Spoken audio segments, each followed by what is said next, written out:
Hello friends, how are you today? Welcome to another episode of the Arkesh Gadhvi show, and today in this video we will discuss who is a true leader. So friends, true leader says do as I do, not do as I say.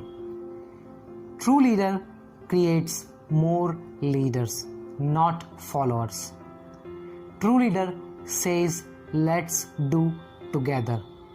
And that's what we teach in our WhatsApp group called Let's Grow Together, where we help each other to grow. So friends, there are 5 points which tells who is a true leader.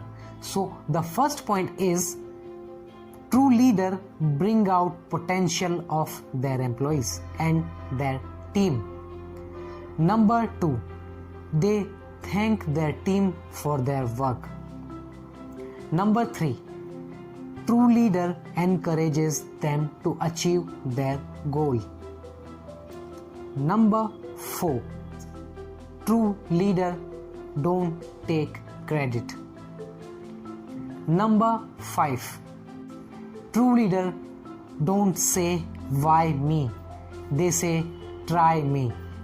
And true leader is a person who let their team grow.